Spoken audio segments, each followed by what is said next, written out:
Welcome to Rosie the Reviewer. We're your hosts. I'm Sam, And I'm Marcia. and we like World War II media, and we want to talk about it. Welcome back to Rosie the Reviewer. This week we are discussing the Battle of the River Plate, which came out in 1956. It was written and directed by Michael Powell and Emmerich Pressburger. It's called The Pursuit of the Graf Spee in the US release, so named after the German battleship. It's a true story of the first British naval battle of World War II, wherein 3 British ships took on 1 German ship off the coast of South America in late 1939. It's also apparently the only World War II battle to take place in South America in the first place. This movie is available in questionable quality on YouTube. What did you think of the movie, Sam? I loved watching the opening credits because it did that old-timey movie thing where they put everything at the beginning instead of at the end. And they obviously credit the human actors, but they also credit the ships, like what ship is playing what ship in the movie, which I got a kick out of. And one of the battleships actually played herself. The Ajax from the actual battle played herself in the movie, which I thought was cool. And the reason why I bring it up is because I think they made great use of having access to these ships. There's all these cool shots of them firing off salvos and maneuvering through the waves. And you just know that they had access to these ships and they were like, isn't this so cool? And I'm like, yeah, it is cool. I really enjoyed that. The score, they don't score movies like this anymore. It's old fashioned, it's big, it's dramatic. They have these warning stings when the bad guys are coming and these victorious sounds when the good guys are winning and that kind of stuff. It's kind of docudrama style, is quite historically accurate. So if you vibe with that kind of thing, you'll be into it. I will say that there was pretty bad sound mixing, and I don't know if this is partly just the version that was ripped and put onto YouTube, but sometimes the rumbling of the ships and the noise of the shooting and the music, it made it difficult to hear what people were saying. So that would be my one sort of downside to this movie. But broadly, I enjoyed it. How about you? I was wondering if you were gonna mention the ships as characters, because I was also gonna mention the ships as characters. I thought they were so funny and sweet almost. It felt sort of endearing to me. Also, the list of credits they give to several naval institutions is very long. And I also really enjoyed this movie, but like you, I struggled to hear what people were saying. And there weren't any subtitles for me to make it easier, or for you, I'm guessing. Even the auto captions on YouTube couldn't get over the rumbling, so there were no auto captions. And I did eventually find some janky Dutch VHS upload, which was like skipping, and you could see like the actual movie tape like skipping and all that, which kind of made it a bit of a, it felt like a genuine experience, at least, to watch an old movie. I also enjoyed it overall. I thought the storytelling was quite exciting. It wasn't very slow. I did find the big battle that it's all about slightly confusing at times because I couldn't figure out what anyone's names were. So I was like, wait, who is this? Who's talking? Who's saying that? And what's he saying? Yeah, that was kind of confusing, although if we're taking the ships as characters, then maybe I should have just focused on the ship names instead of the people's names, and I would have gotten it. But yeah, enjoyed it, and we haven't done much naval stuff, so always good to expand our horizons, so to speak. Yeah, I'm looking forward to talking about it. With that, let's get into the plot.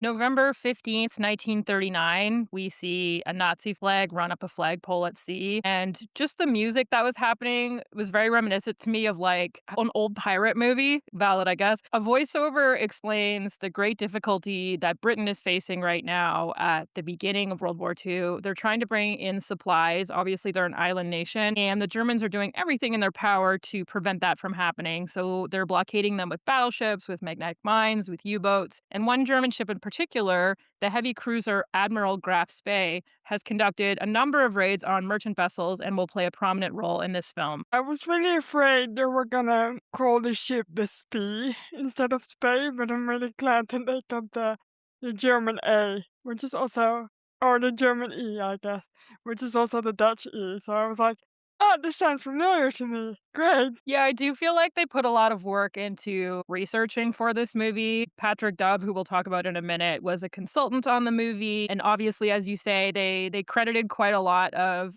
military institutions, etc., at the beginning. So they obviously did a lot of legwork to make sure they got things accurate. Yeah, I read somewhere that the creators of this film did years and years of research, but the reason this film was made in the first place was because they were handed Dove's book about his whole ordeal, so that's what inspired them to actually make a movie about it, which I think is cool. I think you can tell Dove is a very important character, and he kind of sets the tone for most of the film, I find, at least in the beginning, and I really enjoy that.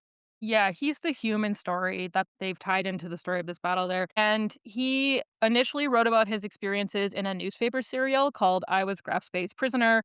And this you can actually, someone was very kind and made it into a PDF so you can access it online and we can put that on the website so people can check it out. And it was published as a book in 1940. Yeah.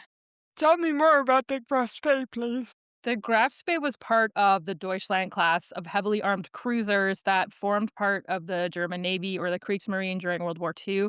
So these were specially designed ships. After the Treaty of Versailles at the end of World War One, the Germans were restricted as to what size and type of ship they could build. The other countries had wanted to prevent Germany from building up its navy. And so they accordingly built several cruisers of this kind, supposedly right at the top edge of their water displacement restriction, although secretly, these ships displaced a lot more water than the Germans said that they did. And the British called them pocket battleships because they were light but heavily armed. The quotation that they said about it was, "It's faster than anything bigger and bigger than anything faster." They were put into place at sea before the war even started, so particularly the Graf Spee and the Deutschland, so that they would be ready to attack merchant shipping as soon as war broke out.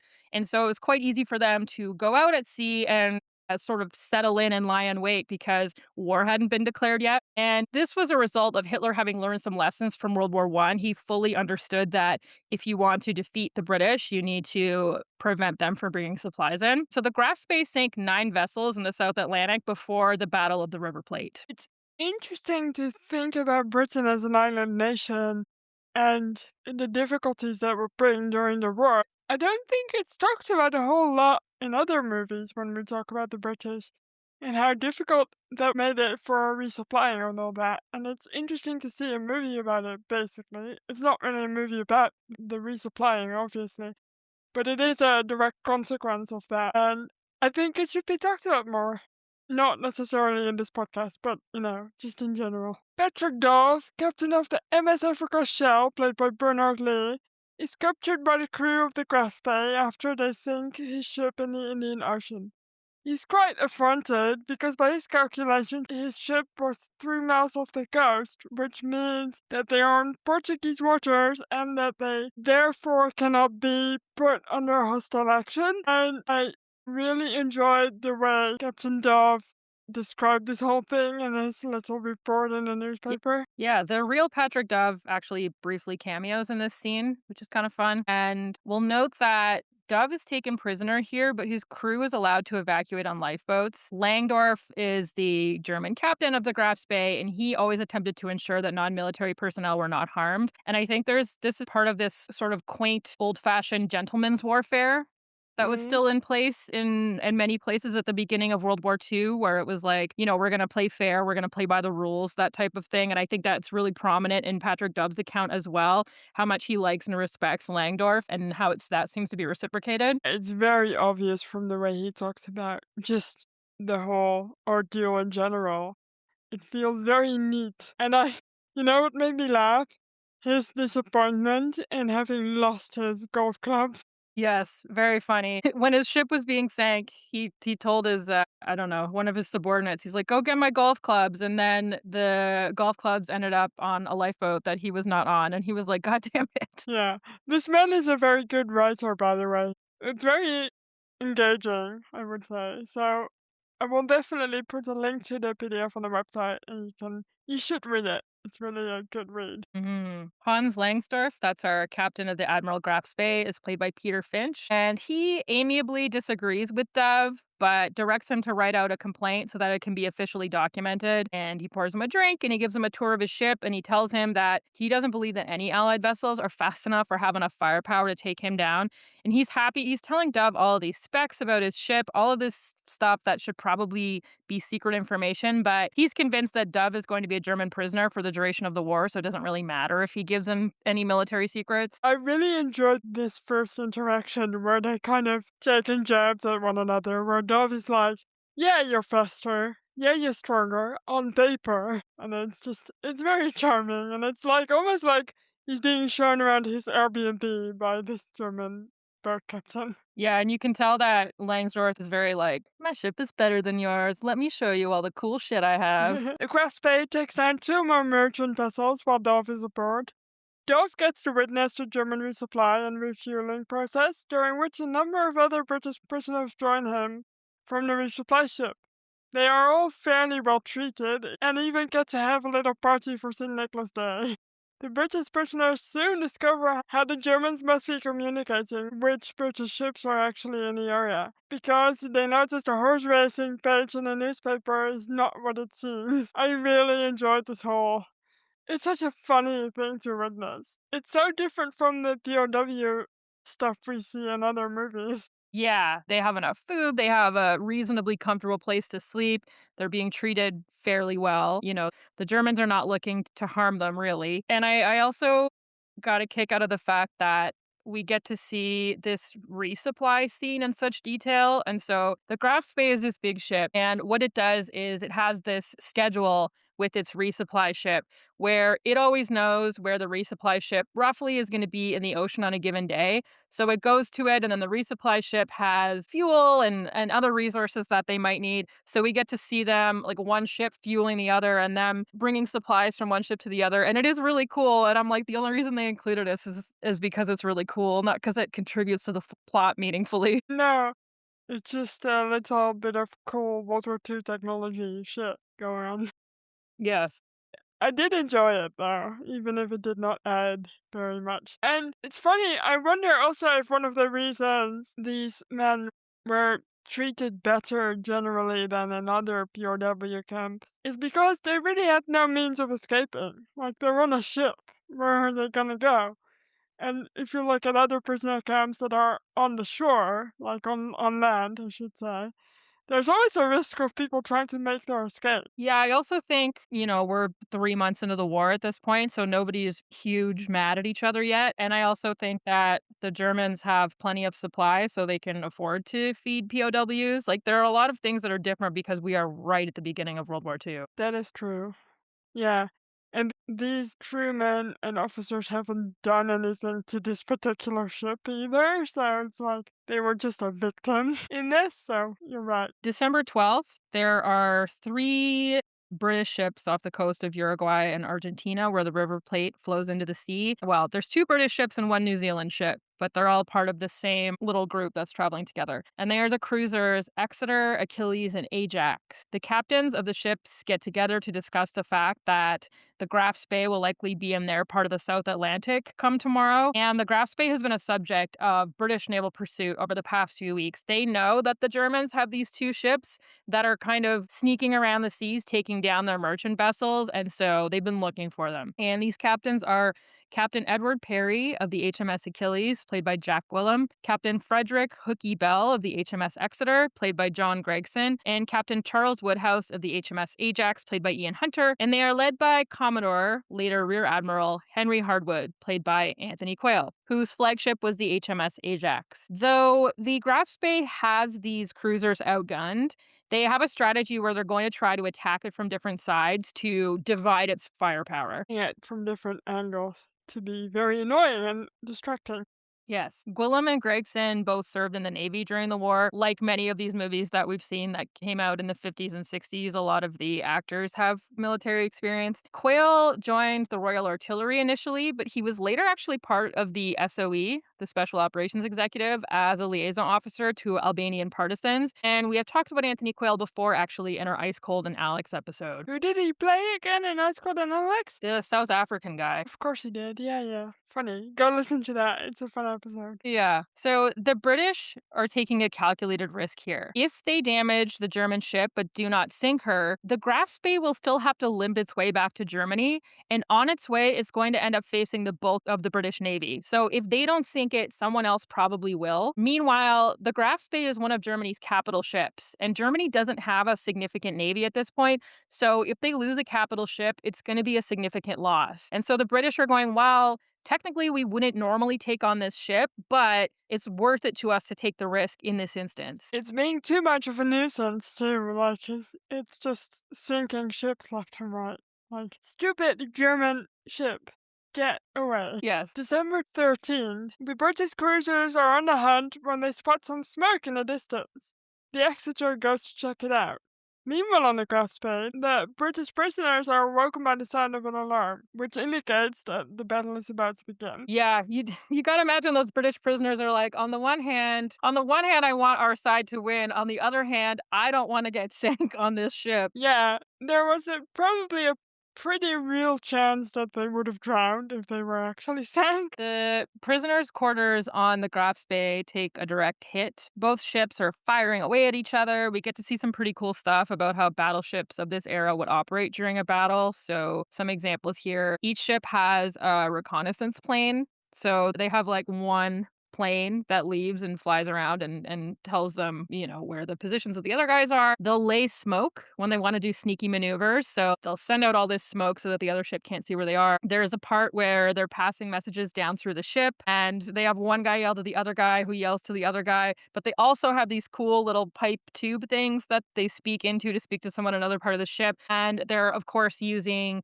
like a light to flash Morse code to the other ships. And so watching all of this communication is really interesting in this era before. Obviously, they had the modern technology. There's a part where we see one of the British ships jettison its depth charges. We've talked about depth charges before. That's how you would potentially take down a U-boat that was attacking you. But if you have a whole bunch of explosive material on your ship and you get hit by a shell from another ship, then obviously that puts you at a pretty huge risk of having a massive explosion. So they're just jettisoning them off the ship. So watching all this stuff go down was pretty cool. And all four ships involved take a beating with men wounded or killed. I really enjoyed seeing the reconnaissance plane being just catapulted off the ship. I'd never seen that before. It's so interesting to see how that works. But also a little janky because it looks obviously fake. Although the launching of the plane, I wonder if that was real because it looked kind of real to me. It could have been. Yeah. It's a really detailed look at how these ships work. You're right in saying that. And I don't think there's any other movie that we've seen that shows it in any great detail, so it's quite nice to see. Yeah, definitely. Bill on the Exeter is nearly knocked clean off his bridge. Yes, there's a moment where he loses his hat and he reaches over and snatches the hat off another officer because he's like, I'm the captain, I should have my hat. And then there's another moment where they get just showered in debris and stuff, and he turns to the other guy and he says, "Should have worn your hat." Yeah. One of there aren't too many funny moments in the film. This one was definitely funny. There were genuinely, I wanna say maybe 3 or 4 moments that made me chuckle. And there's also the 2 Kiwi guys who are monitoring the horizon and stuff and having a little chit chat between them. There's a couple funny moments. I also thought it was kind of funny when there's like medics and stuff trying to keep these people from bleeding out, and they're just still just commanding everybody, just sitting on a stool being quite calm. I'm like, man, you're bleeding. Like, how are you not spazzing out? But I don't know. I guess these men were tough. The ship, the Exeter that is so badly damaged that it's rendered defenseless and must retire to the Falklands for repairs. And they actually ask if it can make it to the Falklands. And then they say, well, we kind of have to, so we'll go however far we must go to get away from this place. There was one moment in real life where they had, I think, 1 cannon that was left working, but they kept firing it even as they were limping away because they wanted to continue to draw fire from the Graf Spee and prevent it from turning the full brunt of its guns on the other 2 ships. That's pretty badass, to be honest. Like, we're almost sinking, but fine, we'll keep shooting. Mm.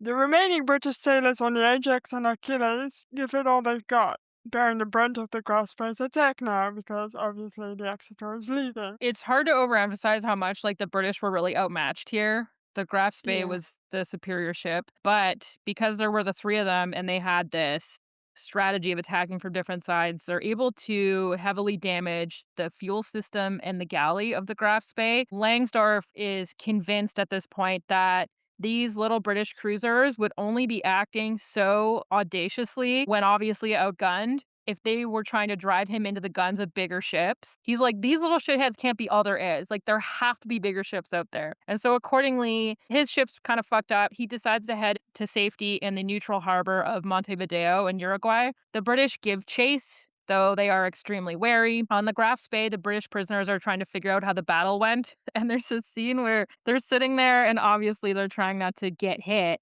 by the blasts. And Dove is sitting there. He's holding a chair over his head. It really made me laugh. I was like, what exactly is that going to accomplish? Well, maybe it'll catch some debris, but it might also then kill you if something heavy falls on top. But Yeah. at least his hair. Does he have hair? I don't remember. Never mind. So, Uruguay was neutral, but it did have a pro-British stance, and apparently it produced corned beef to support the Allies, and I really can't think of a more British thing to do. Like, I feel like, at least to us Dutch people, corned beef is like the penultimate British food. Yeah. Highly British for sure. The British prisoners learn that they will be released the following morning. It's bad news for the Germans, though, because now they are anchored in the Montevideo harbor, and by international law, a belligerent ship can only have basic repairs done to render it seaworthy, but not the extensive repairs they need, and definitely not repairs to give them extra gunpowder. So they cannot resupply themselves with any sort of firing power. French and British diplomats urged the Uruguayan Foreign Minister Dr. Alberto Guani, played by Peter Illing, to kick the Graf Spee out of the harbor. Guani acquiesces, allowing the Germans 72 hours before they must go back out to the sea, where the British ships that are still remaining are waiting for them. Yeah, he's not in a great position. There were other ports potentially further down the coast that would have been more friendly to German ships, but he just ended up in this place where he's caught between the rock of Montevideo and the hard place of the British Navy. Yeah, at least Montevideo is pretending to be neutral. I'm saying pretending because they are neutral, but also they're helping the Allies a little bit. The people of Montevideo come down to the harbor in droves. Obviously, this is a huge event, right? It's all turning into a massive news story. I did enjoy the little bits and pieces we saw of people partying in Montevideo. We got some nightlife. We got this news anchor who's bellowing the news to everybody. The British prisoners disembark, and Dove and Langsdorff say their farewells. It's a pretty somber occasion for Langsdorff, of course. Yeah, the reporter that's reporting is American. He's very, very American, and he's doing his American thing in the reporting, which made me laugh as well. Captain McCall, British SIS agent, played by William Squire, speaks with Harwood, that's the Commodore, and learns that while the Exeter has been replaced by the HMS Cumberland, the British do not have other immediate reinforcements available. They question whether their 3 ships will be sufficient to prevent the Grospe from getting away, and they decide, "Oh, shit, we need to stall for time now, they need to stay." McCall decides to fabricate fake intelligence that a number of capital British ships are coming, so big ones, which the Germans thankfully believe. They believe that they face either destruction at the hands of the British, or else the sailors and their ships will be interned in Uruguay, which is not very good either, because it would be dangerous if Uruguay ultimately enters the war on the side of the Allies.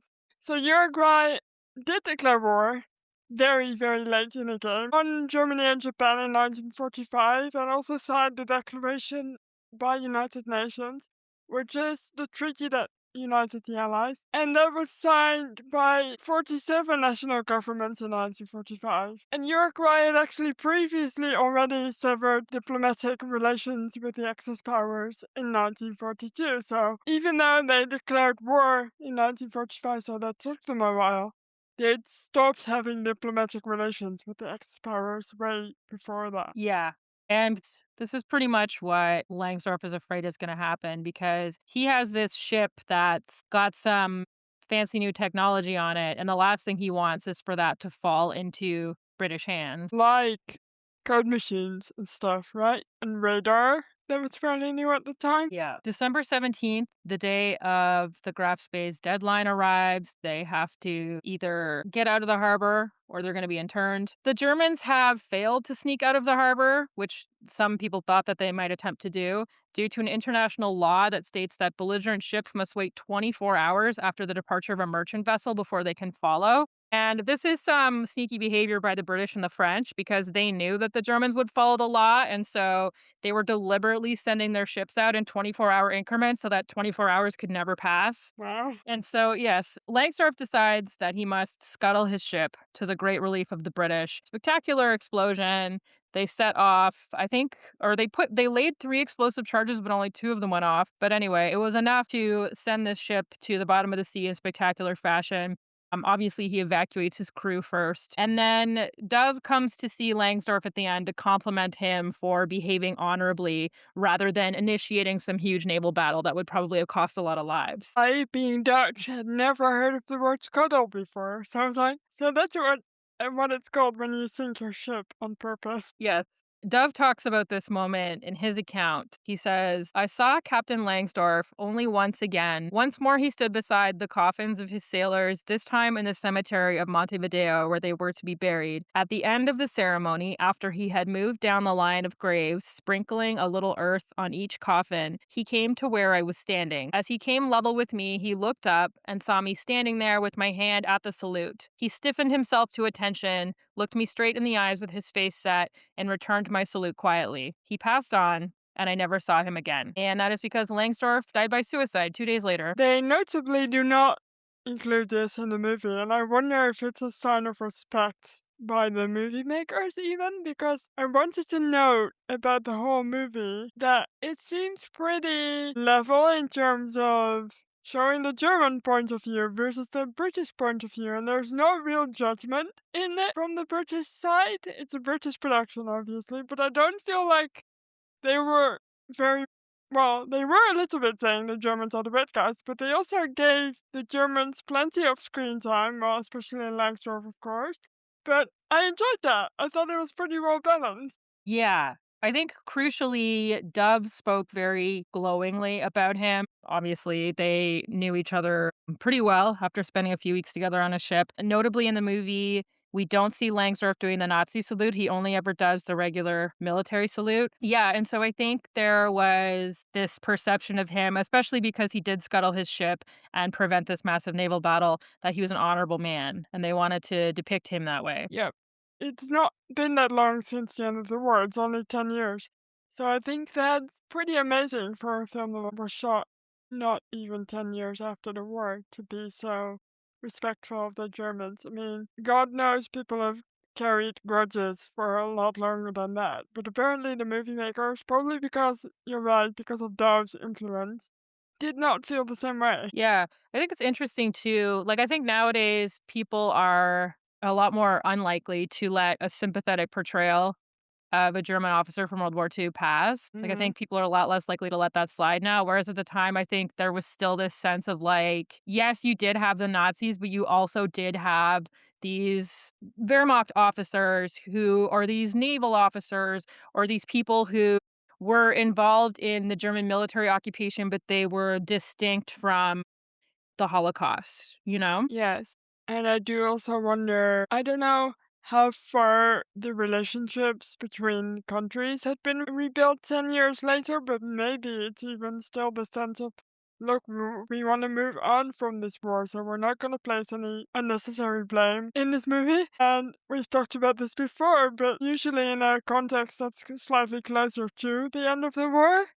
But I wonder if it still plays a part in, like, the reparations between countries. Well, and the other thing too, right, is that the British and Americans at this point, they want to be on good terms with West Germany and they want to reduce the influence of the Soviets. in Germany, and so it definitely makes sense that they would go out of their way to present them in a positive light. And I do think that Langsdorff as a man, like, I don't think they made it up. I think that he was a guy who behaved honorably in this instance and who was courteous to his prisoners and did try not to harm civilian personnel. But yeah, I do think that definitely plays a part in it. Yeah, Dove had no reason to make stuff up anyway. I mean, I guess the British do have a thing for not speaking ill of the dead, but even still, if things had been shit, I feel like he would have said. So, you're right, I do think it's a truthful portrayal. Yeah, and so the British risk paid off here, and they get to sail victoriously away and have 5 more years of war after that. Into the sunset! Yes, they do. They do. I will say the parts where all of the officers were on the bridge of the ship, and it was just so clearly that they were just in a studio somewhere, like, that part really cracked me up because you would get all these great shots of actual battleships doing cool stuff, and then you would see all these guys, like, clearly just in a room somewhere in London. It reminded me of their finest, where they're obviously on a soundstage on a little fake ship, and it looked exactly the same. It actually surprised me that it was in color. I was expecting it to be in black and white. Yeah, and the one other thing that I wanted to mention about the I guess the actual filmmaking piece was I don't know if you remember the part of the movie where it's so clear that they're filming it from, like, a lifeboat or a dinghy or something, and the whole camera is, like, moving because 'cause you're following the waves, and it kind of made me a little bit seasick. Yeah, I think it's great though to kind of put you in the boat, literally. But yeah, along with the like deafening sound because we had to turn it up to even hear what they were saying. It was quite the experience, this movie. Yeah.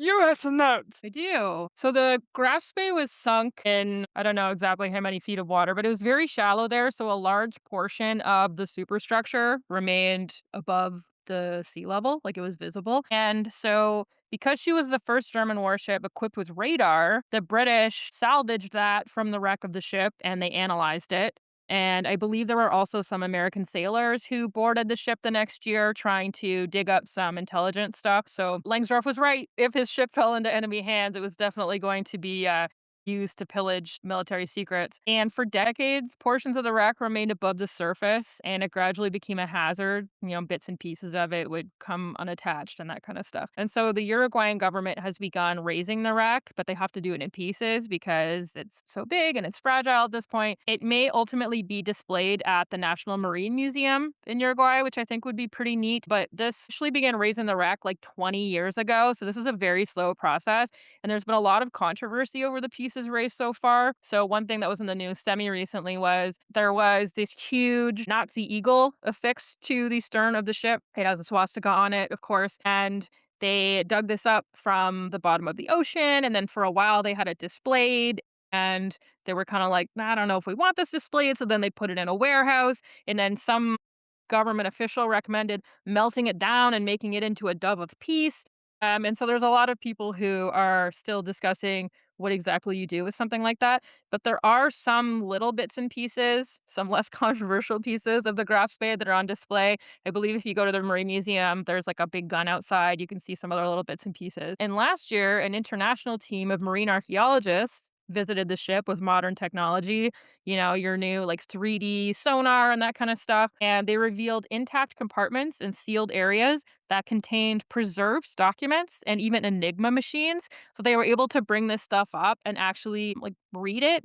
And they found like notebooks written by the captain and all this kind of stuff. So I thought that was really neat. I would love to kind of keep track of the story and find out what kinds of things that they learned from that because they were saying that there was quite a few things in the documents that surprised historians about kind of how able these ships were able to communicate with Berlin at the beginning of the war. Like there was some stuff that didn't really know yet. So I always think it's really neat that we're still learning new things all the time. Imagine it's been so long and we're still learning. I wonder if there's any like Enigma codes in those logbooks because I was recently at Bletchley Park where they show you a bunch of Enigma code books from ships as well. and it's so neat, like, I can't really make sense of it, but it's really cool to look at. Yeah, definitely. It's tough to rate this movie, but before we rate it, I would like to remind you that you can follow us wherever you get your podcasts and rate us 5 stars, or you can send this episode to your friend. Every time you send this episode to a friend, a British ship captain makes a bomb shelter out of a chair. Now we have come to the rating part, which could potentially be a little bit controversial, but also it's funny because we are rating this out of however many secret crushes on your German captor out of 10. Yeah, I mean, listen, Patrick Dove, you didn't have to do all that in your account. You really thought Langsdorff was a cool guy. All right. How many crushes on your German captors out of 10 would you rate this movie? I would rate this movie. I should have given this some thought before we started recording. I think I would give it maybe a 7.5 secret crushes on your German character out of 10 because it's such a unique story. And that's the main reason. I really like the acting by the ships and people. I like seeing all the cool technology that we don't see anymore today. I didn't like the sound or the music too much, just for being loud and annoying. But overall, I just really enjoyed it more than I thought I would. Like, I thought this was gonna be a slow, old-timey movie, but it's not slow. It's actually really well paced. So, yeah, good rating for me. How about you? Yeah, I honestly think if someone had like a remastered DVD version of this movie would crush. Like, I would recommend it probably more to people. Yeah, I'll give it an 8 crushes on your German captors out of 10. I think they did a pretty good job of tying in the human story with Captain Dove and the actual battle itself. I don't think that they threw too many characters at us. There were some little funny moments in it, like it was reasonably well acted and it's really historically accurate. So if you want to know what happened in this battle, you can go watch this movie and it's pretty much a blow by blow. So yeah, so I really enjoyed that about it. And you know what? There were even 2 female characters in it who had lines. We didn't mention them because they are such teeny tiny blink and you miss it parts, but for a movie that's mostly a bunch of dudes on a ship, I was happy to see that there was a couple women that did get included, even if they were only in the background. So yeah, good movie. Have I forgotten the women? What were they doing? There was a lady singer who was always arguing with the news guy, All right, yes. and then there was a woman, a secretary, I think, who was, like, manning the phones for the ambassadors, I wanna say. Yeah. I totally forgot about the singer. She even gets to sing a song, and I totally forgot about her. That's crazy. I watched this movie yesterday. I cannot be that forgetful. Please forgive me. Are you reading anything? I will be. I got The Book Thief on your recommendation since you are already reading it. I'm not sure if I will finish it in time for our recording because I did see it was quite a few pages, but I will be reading that and I will also be reading The Nightingale by Kristen Hanna because that's a story about the French resistance in World War II and it's getting a movie next year, so I figured I'd get ahead of the oh shit, I have to read a book on time for once and start reading that now. Excellent. How about you? Yes, I'm also reading The Book Thief. I'm on page 371, and I was on page 40 yesterday. So I've really been flying through it. It's quite good. I mean, it's an international bestseller, so I shouldn't be surprised. But yeah, I'm really enjoying it. It's unique, I think. It's got a unique perspective. I'm also reading a nonfiction book called I Will Not Abandon You Queer Women in Nazi Germany by Samuel Close Haneke. The Nazi laws sort of left a gap where queer women were concerned. Obviously, there were like sodomy laws and stuff like that for gay men, but it was a little different with queer women, but they were still persecuted. It just looked a little bit different. And it's also about sort of the underground lives that these women lived in Nazi Germany and how, in many ways, they were fascism. And so I'm into it yet, but I think the topic's really interesting. And I listened to a podcast where they interviewed the author, and he seemed really well spoken. So I'm excited to read the rest of it. That does sound exciting and different and an angle we don't get to see a lot of or hear about a lot. So that's always good. From what we are reading, I think you can tell that we will be responding at some point to The Book Thief if you want to either read the book or watch the movie before listening to the next episode. And I would also like to point something out on our website because I got a little nerdy and built something that allows you to rate the movie as we have, and it'll show up on the post page for the episode so we can have a collective rating for each episode. So if you enjoy that kind of thing, please go rate it. It's funny. Yeah, I honestly think our website is such a great resource for, like we're always looking for more World War II movies. And I think it would be cool to, have access to this, whole art movies that someone else has watched and like people have commented on and stuff. Like, I think it's the amount of work that you've done on this. I appreciate you for saying that. It's not necessary, perhaps, to the podcast, but it's part of my education too, so it just gets me kind of going and I get like nerdy about it. And I try to put like the historical context for each movie on the website in easy to read paragraphs. And they're not very long, but they should give you a nice like jumping off point to dive a little deeper. So go visit. And if there's anything you'd like me to put on there, let me know on our Instagram, Rosie the Reviewer Podcast, which I'm just gonna do the outro now. And thank you for listening to yet another episode. You can follow us wherever you get your podcasts and rate us 5 stars. You can follow us on Instagram, as I just already said, or you can visit the just mentioned website, rosieTheReviewer.com, for more information. And we'll see you next week. Bye. Bye.